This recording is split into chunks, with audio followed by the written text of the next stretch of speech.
Hi friends, అందరూ ఎలా ఉన్నారు? అందరూ బాగుండాలని మనస్ఫూర్తిగా కోరుకుంటున్నాను.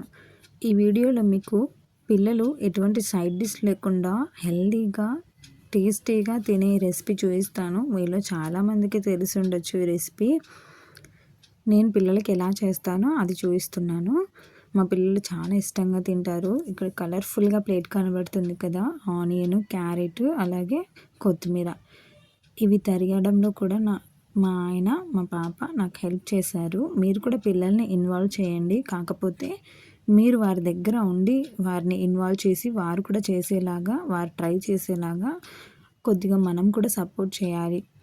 పిల్లలకు చేయాలని చాలా ఇష్టం ఉంటుంది. మనం అడ్డు చెప్తే వాళ్ళు మనకు వ్యతిరేకంగా ఉంటారు, వ్యతిరేకంగా మాట్లాడతారు. కాబట్టి వీలైనంత వరకు సపోర్ట్ చేస్తూ ఉండండి. కాకపోతే మీరు దగ్గరగా ఉండి జాగ్రత్తగా చూసుకోండి. ఇప్పుడు నేను దోశ బ్యాటర్ ఏదైతే ప్రిపేర్ చేశానో అది తీసుకున్నాను. నేను చెప్పిన దోశ బ్యాటరే అది. ఆ దోశ బ్యాటర్ని ఇప్పుడు నేను పెనం మీద వేసేసి పిల్లల కోసం దోశ రెడీ చేయబోతున్నాను. నిజంగా నమ్మండి, చాలా టేస్టీగా ఉంటుంది.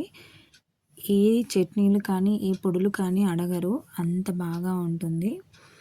క్యారెట్ మా సిస్మా నాకు తురిమిచ్చిందని చూపిస్తున్నాను. చాలా హ్యాపీగా ఫీల్ అవుతుంది. తనకి ఏదైనా వర్క్ చెప్తే అలా పిల్లలకి చాలా ఇంట్రెస్ట్ ఉంటుంది. ఇప్పుడు దోశ వేసేస్తాము. కాకపోతే మనము థిన్‌గా అంటే పలచగా వేసుకోకుండా ఈ దోశని కొద్దిగా మందంగా వేయాలి. ఎందుకంటే ఆనియన్, క్యారెట్ ఇవన్నీ స్టిక్ కావాలి కదా దోశకు, అందుకనేసి. ఇప్పుడు వాటి మీద, ఆ దోశ మీద ఆనియన్ వేసేసి కొద్దిగా క్యారెట్ కూడా వేసి కొద్దిగా కొత్తిమీర కూడా, మీకు ఇష్టమైతే పచ్చిమిర్చి కూడా యాడ్ చేసుకోండి. నేను పిల్లల కోసం చేస్తున్నాను కాబట్టి పచ్చిమిర్చి వేయడం లేదు. కేవలం ఆనియన్, క్యారెట్, కొత్తిమీర మాత్రమే వేస్తున్నాను. అలా వేసేసిన తర్వాత మీకు ఇష్టమైతే ఆయిల్ వేయండి, లేదా నెయ్యితో కూడా కాల్చుకోండి. ఏదైనా బాగుంటుంది. పిల్లలు నెయ్యితో అంతగా తినరు, అందుకనేసి ఆయిల్ వేసేసాను. దాని మీద ఇప్పుడు ఒక లిడ్ వేసేసి కొద్దిసేపు ఆ దోశ మందంగా వేసాం కదా, ఉడకడానికి కొంచెం టైం పడుతుంది. ఇక అంతే. దాన్ని తీసుకొని మీరు ఒకవేళ సెకండ్ సైడ్ కాల్చుకోవాలనుకుంటే కాల్చుకోవచ్చు, లేదంటే అలాగే ఇంకొద్దిసేపు లిడ్ని పెట్టేసి ఇంకొంచెం కుక్ అయ్యేలాగా చేస్తే చాలా బాగుంటుంది.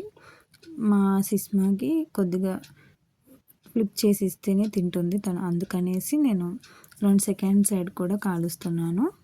చూడండి దోశ కలర్ కూడా ఎంత బాగా వచ్చిందో, చాలా బాగుంటుంది. ఆ లేయర్ కూడా మనకు హోటల్లో తిన్న విధంగా వస్తుంది. చాలా చాలా బాగుంటుంది. ఒకసారి ట్రై చేయండి. ఇదిగో ఇలా రెడీ అయింది దోశ. ఇప్పుడు ఈ దోశను తీసుకొని మా పాపకి ఇచ్చేస్తాను. తను హ్యాపీగా దాన్ని ఎంజాయ్ చేస్తూ తింటుంది.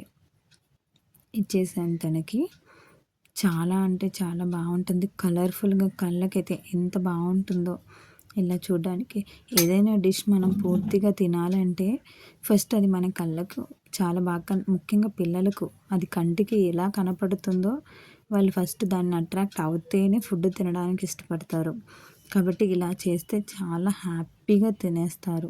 మీరు చూడండి, తనకు కూడా చాలా ఇష్టం అలా కలర్ఫుల్గా ఉండడం, అలా తినడం. అంటే ఫస్ట్ టైం చేసి ఇచ్చినప్పుడు బాగుండదేమో అనుకుంది. ఇంతకుముందు ఒకసారి చేయించింటే ఆ రోజు ఒక్కసారి తిని చూడమంటే చూసింది.